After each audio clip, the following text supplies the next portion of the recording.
High house going on, আশা করা যাচ্ছে আপনারা সবাই ভালো আছেন। আজকে আমি আপনাদেরকে iOS 18 এর মোস্ট সিক্রেট ফিচার দেখাবো, যে ফিচারগুলো আপনারা জানবেন না, এর পসিবিলিটি থাকবে 99%। তো ভিডিওটি কন্টিনিউ করার আগে যারা এখন পর্যন্ত আর ভিডিওটি একটা লাইক দেন, একটি লাইক, আর যারা এখন পর্যন্ত আমার চ্যানেল সাবস্ক্রাইব করেনি, আশা করা যাচ্ছে আপনারা আমার চ্যানেলটা সাবস্ক্রাইব করে ফেলবেন। iOS 18 আপডেট করার পর আপনারা যারা iMessage ইউজ করেন আর কি, কোনো কারণে হয়তো বা আপনারা আপনাদের ফোনের মধ্যে কোনো র ফটো ক্যাপচার করেছিলেন, যেগুলোর সাইজ হচ্ছে ওভার 50 MB বা অলমোস্ট 80 MBর কাছাকাছি।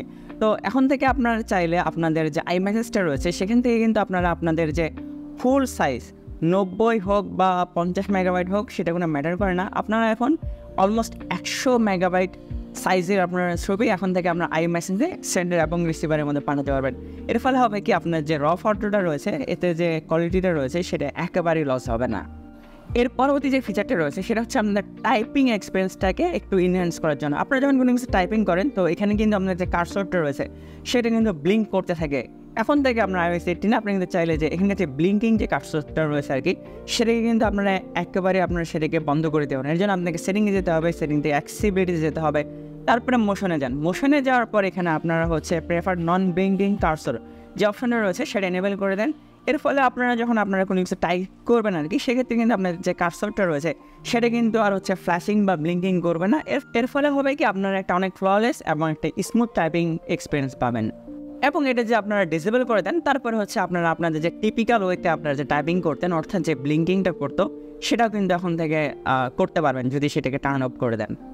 এর পরবর্তী যে ফিচারটা রয়েছে, আপনারা চাইলে এখন থেকে আপনারা যখন iMessage যখন কোনো মেসেজ সেন্ড করেছেন, হয়তো বা আপনারা পরে ভাবতেছেন যে এই মেসেজটা আমাকে সেন্ড করা উচিত হয়নি, আপনারা কিন্তু এখন চাইলে সেটাকে ইমিডিয়েটলি আপনাদের যে মেসেজটা ডেলিভার হয়েছে সেটাকে কিন্তু আপনারা খুব একটা কুল অ্যানিমেশন দিয়ে আপনারা সেটাকে আনসেন্ড করতে পারবেন। ইভেন আপনারা যদি মনে হয় যে আচ্ছা ঠিক আছে, আমি 10-15 মিনিট বা আধা ঘন্টা আগে একটা মেসেজ পাঠিয়েছিলাম, আপনারা যাচ্ছেন সেটাকে আনসেন্ড করতে, সেটাকে আপনারা চেপে ধরেন। চেপে ধরার পরে এখানে আনডু আনসেন্ড নামে একটা অপশন রয়েছে, সেখানে সিলেক্ট করেন, তাহলে আপনার যে মেসেজটা রয়েছে সেটা কিন্তু আনসেন্ড হয়ে যাবে। এই স্পন্সর টাইম লিঙ্ক ডিজিটালকে অসংখ্য ধন্যবাদ। তারা আমাকে একটা NFC কার্ড পাঠিয়েছে। তো এই কার্ডটা হচ্ছে আপনাদের কাছে একটা জেনারেল বিজনেস কার্ড মনে হতে পারে। তো আমি আপনাদেরকে বলি, এর একটা স্পেশাল ফাংশনালিটি রয়েছে। এটা যদি আপনাদের ফোনের মধ্যে যদি আপনাদের NFC-টা এনেবল করা থাকে, অ্যান্ড্রয়েড হোক বা iOS, আপনারা সেখানে সিলেক্ট করেন, সাথে সাথে কিন্তু হচ্ছে আপনাদের যে ইনফরমেশনগুলো রয়েছে সেটা পপআপ আকারে চলে আসে। এর মাধ্যমে আপনারা কিন্তু আপনাদের যে বিভিন্ন প্রকার লিঙ্ক আপনারা এখানে আপনারা কানেক্ট করতে পারবেন। এমনকি চাইলে আপনারা আপনাদের যে ইনফরমেশনগুলো এখানে অলরেডি দিয়েছিলেন, তো সেগুলো কিন্তু আপনারা এখানে এডিট করে কাস্টমাইজ করতে পারবেন এবং তাদের অর্ডার যেটা রয়েছে সেটাও চেঞ্জ করে ফেলতে পারবেন।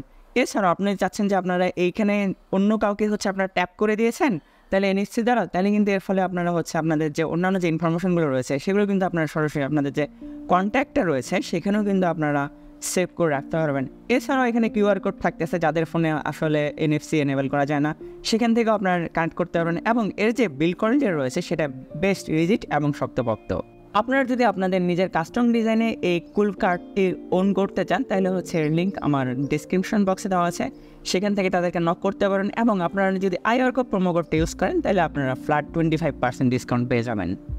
আপনারা যখন iMessage ইউজ করেন আর কি iOS 18-এ, তো সেক্ষেত্রে কিন্তু আপনারা চাইলে কোনো একটা কাস্টম অ্যানিমেশন ক্রিয়েট করে আপনারা রিসিভারকে পাঠাতে পারবেন। যেমন ধরুন এখানে পাঞ্চ রয়েছে, তারপর আমি চাচ্ছি যে ঘুষি মানে 2-4টা বিল্ডিং আমি ফালাই দিতে চাই, তো আমি এখানে 2টা বিল্ডিং আমি চুজ করলাম। তো এখন হচ্ছে আপনি যেই ইমোজিটাকে আপনারা অ্যানিমেটেড করতে যাচ্ছেন, তো সেখানে সিলেক্ট করেন, সেখানে সিলেক্ট করার পর আপনারা হচ্ছে ABC-তে যান, তারপর এখানে টেক্সট ইফেক্টের যে আইকনটা রয়েছে সেটাতে সিলেক্ট করেন। সেটাতে সিলেক্ট করার পর আমি হচ্ছে এখানে ট্রিকি ওয়েতে হচ্ছে বিগটা সিলেক্ট করব, আর হচ্ছে আমাদের দুই পাশে যে 2টা বিল্ডিং রয়েছে তো সেগুলো হচ্ছে আমি এখানে এক্সপ্লোর যেটা রয়েছে আর কি, তো সেই ইফেক্টটা আমি এখানে সিলেক্ট করবো। এর জন্য করতে হবে আবার ওই অ্যানিমেশনে যেতে হবে, তারপর এখানে এক্সপ্লোর যেটা রয়েছে সেটা আমি এখানে সিলেক্ট করলাম। সিলেক্ট করার পর আমি যদি সেন্ড করি, তাহলে হচ্ছে আমি যাকে সেন্ড করব সে দেখবে কি হচ্ছে আমি এখানে একটা ঘুষি মারতেছি, তো যেই 2টা বিল্ডিং রয়েছে সেই 2টা বিল্ডিং ঘুষি খেয়ে উড়ে চলে যাচ্ছে।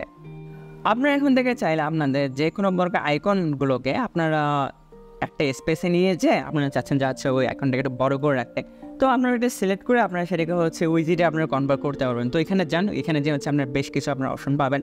তো এখানে ইউটিউবের যে আইকনটা রয়েছে সেটা কিন্তু আসলে এখানে স্কোয়ার যে শেপটা রয়েছে সেটা সাপোর্ট করে। তো স্কোয়ার শেপের আমি এখানে উইজিটটা আমি এখানে সিলেক্ট করে দিলাম। তো এখানে যে উইজিটটা রয়েছে, তো এখানে কিন্তু তারা হচ্ছে আমি যদি এখানে উইজিটটাতে সিলেক্ট করি, তাইলে হচ্ছে তারা আমাদের এই উইজিটটা থেকে তারা হচ্ছে আমাদেরকে ইউটিউবে যে সার্চ অপশনটা রয়েছে তো সেটাতে নিয়ে যাবে। এইভাবে করে কিন্তু আপনারা আপনাদের যে কোনো প্রকার অ্যাপ্লিকেশন আইকনকে আপনারা উইজেটে কনভার্ট করতে পারবেন এবং তারা একটা শর্টকাট ক্রিয়েট করে দেবে। এর পরবর্তী যে অপশনটা রয়েছে, আপনারা জানেন যে iOS 18 কিন্তু আপনারা এখন থেকে আপনাদের যে নোট অ্যাপ্লিকেশনটা রয়েছে সেখানে কিন্তু আপনারা ভয়েস নোট টেক করতে পারবেন।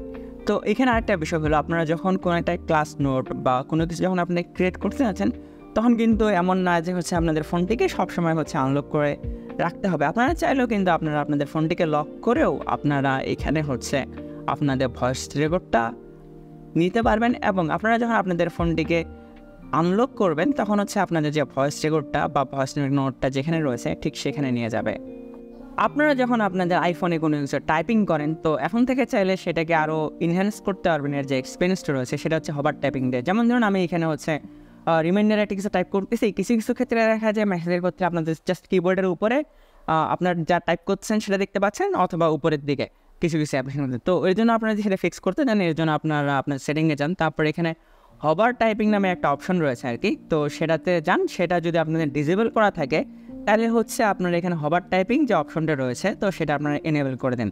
তো এর ফলে হবে কি, আপনাদের যে স্ক্রিনটা রয়েছে আপনারা দুই জায়গায় কিন্তু আপনারা কি টাইপ করতেছেন তো সেটা কিন্তু আপনারা এখানে দেখতে পারবেন। যেমন ধরুন এখানে নোট বা রিমাইন্ডার যেটা রয়েছে আর কি, তো এখানে যখন আমি কিছু টাইপ করতেছি সেটা কিন্তু একদম কিবোর্ড যেটা রয়েছে সেটার উপরে কিন্তু তার একটা অনেক ভালোভাবে শো করতেছে। এর ফলে হয় কি, আপনারা কি টাইপ করতেছেন তো সেই জিনিসটা কিন্তু আপনারা এখানে সরাসরি দেখতে পারবেন এবং আপনাদের বারবার আপনাদের কি টাইপ করছেন সেটা উপরে কিংবা নিচে তাকায় সেই জিনিসটা আর করা লাগবে না।